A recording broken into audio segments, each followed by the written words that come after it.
रुख कर लेते हैं उत्तर प्रदेश का, जिसके लिए आज की रात एकदम कहना गलत नहीं होगा कि कयामत की रात के बराबर है, क्योंकि उत्तर प्रदेश की 9 विधानसभा सीटों के लिए चुनाव है। और यहां पर क्या एक बार फिर हिंदू मुसलमान के मुद्दे पर ही चुनाव लड़ा जाएगा? ये सवाल यूं ही नहीं उठ खड़ा हुआ है। दरअसल समाजवादी पार्टी ने चुनाव आयोग को एक बाकायदा पत्र लिखा है और कई मांग रख डाली है। मांग यह है कि वोटिंग के दौरान मुस्लिम महिलाओं के बुरखे हटाकर जांच ना की जाए। दूसरी तरफ यूपी के एआईएमआईएम चीफ ने वोटिंग से पहले हिंदू मुस्लिम का राग एक बार फिर छेड़ दिया है। उनका कहना है कि सड़क पर नमाज पढ़ने पर जिस सरकार को एतराज है, वही सरकार कांवड़ियों का दिल खोलकर स्वागत करती है। जाहिर है कि इस पर सियासी बयानबाजी तो होनी ही थी। इस पर एक रिपोर्ट आपको दिखाते हैं।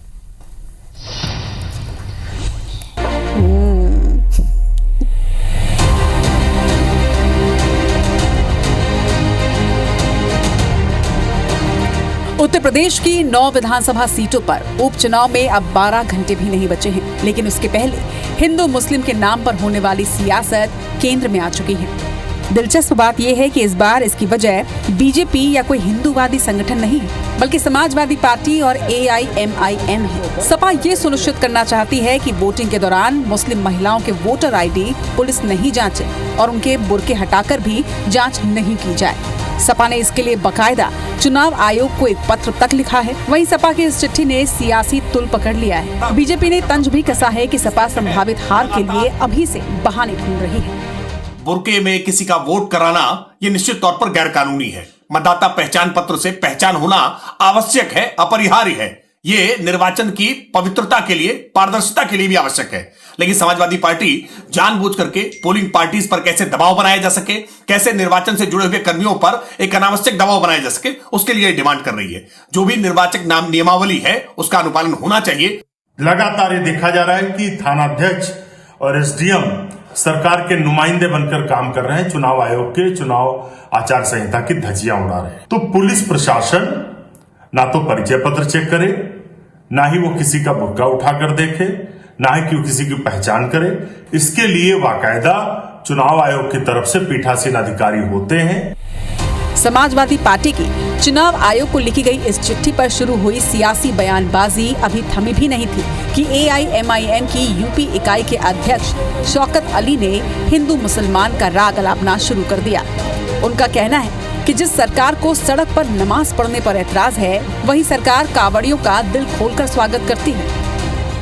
हम नमाज पढ़ लेंगे, 2 मिनट की नमाज पढ़ लिया, नमाज पढ़ लिया, नमाज। अरे ये सड़कें किसी के बाप की नहीं है।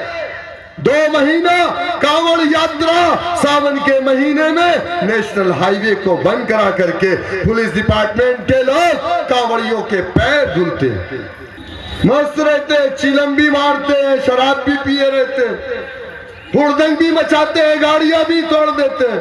लेकिन हमारा पुलिस डिपार्टमेंट जाकर के उनके पैरों में मरहम लगाता है, हेलीकॉप्टर से उनके ऊपर फूल बरसाता है। कांवड़ियों पर दिए विवादित बयान पर अब बीजेपी कांग्रेस ने भी जुबानी हमला किया है। एआईएमआईएम की उसी जहरीली विचारधारा को दिखाने का काम करता है। समाज को भड़काने के लिए, विभाजनकारी शक्तियों को बढ़ाने के लिए लगातार इस तरह के बयान देते हैं। और शौकत अली के इस बयान पर पूरा विपक्ष चुप है। एआईएमआईएम के इस भड़काऊ बयान की निंदा ना कांग्रेस करती है और ना समाजवादी पार्टी करती है, क्योंकि कहीं ना कहीं कांग्रेस और समाजवादी पार्टी का भी कॉमन मिनिमम प्रोग्राम है कि कैसे समाज में ध्रुवीकरण हो सके, मजहबी गोलबंदी हो सके और हिंदुओं को बार बार अपमानित किया जा सके। भारतीय जनता पार्टी के नेताओं का एजेंडा चल नहीं पा रहा है, तो ओवैसी और उनकी पार्टी के नेताओं को लगाया गया है कि धार्मिक ध्रुवीकरण करो। मुख्यमंत्री जी, दिन रात तो आप ध्रुवीकरण कर रहे हैं, तो फिर ओवैसी जी की पार्टी के नेताओं की जरूरत क्यों पड़ रही है? क्योंकि जनता आपको सुन नहीं रही। UP AIMIM chief Shaukat Ali ने कांवड़ यात्रियों के स्वागत पर सवाल उठाए, तो महामंडलेश्वर स्वामी अखिलेश्वरानंद गिरी ने भी इस पर पलटवार किया है।